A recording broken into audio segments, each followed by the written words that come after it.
Oh my goodness, Phil DeFranco, my gracious, gracious, gracious, gracious. You get points out of your mouth so quick, so fast that I can barely fathom how your mind can even move that quickly. One thing that I thought was really cool out the gate is when you had the idea that a person gets going with quick start. And with quick start, it's pretty amazing because when everything's said and done, somebody comes up with a video idea or a video concept and boom, they put it up there. Next thing you know, now they're going to get a bunch of backers are going to come in and make something happen for them. And that was cool because with the story that you mentioned, the guy was sitting up there with a $950,000 is what he needed, ended up getting like $4 million.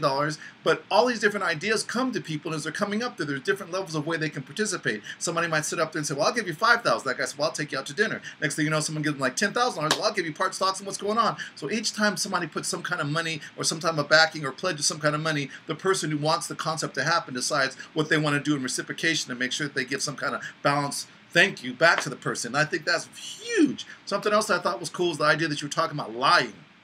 Lying. What an idea. I so get it. It doesn't matter if you're looking to the left or looking to the right, because if you're remembering this way or if you're creating a lie that way, doesn't matter. Doesn't matter. And then when they came with the last little piece where it's like, oh no, it's a little twitching in the eye. And with the twitching in the eye, that really tells you the story. Doesn't matter. Doesn't matter. I think what you alluded to was huge. It's almost the fact if you're talking to your girlfriend, if you're talking to your friend, if you're talking to your boss, if you're talking to an individual, you can almost sense if they're lying. It's almost like, what's that smell? Bullshit.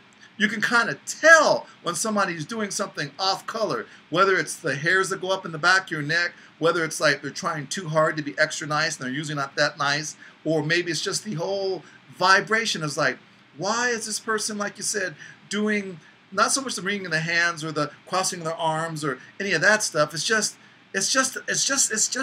a nuance that you pick up. So if you got a sensitivity for people and you pay attention to that, then that'll kind of get the point across. The other story you brought up that I thought was pretty huge was the idea of Viacom and Dish Network.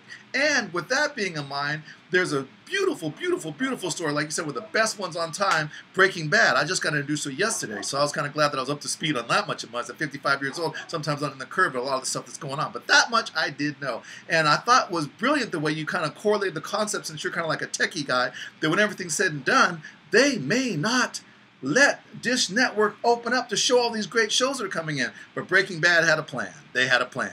You know what? If you want to play ball that way and you think that you can go ahead and blackmail us or hold us hostage and make us not be able to see Breaking Bad, we're going to put it on streaming video. What? What? And now, if we do it that way, there might be a new viewership. Because I saw the little twinkle in your eye, Phil, that you were thinking, wait a minute, wait a minute, wait a minute. Does that mean Dish Network might have hung themselves and now we're going to a virtual world and now streaming video becomes like the new Hulu, the new this, the new that, and now bump Dish Network because you tried to get greedy and now you cut your own throat? Maybe. We'll see. Time will tell. That's very, very, very vital to see those different ideas. And something else that you caught my eye with was the heroic story. That makes a lot of sense. I'm just like you. When it comes to pain, oh my God, no, please, no pain. I don't want my legs to hurt. I don't want my knees to hurt. When I'm playing basketball, I don't do layups just because that thing, I'm always looking down because I don't want to get hit in the face or the eye or the nose. And so I don't like pain.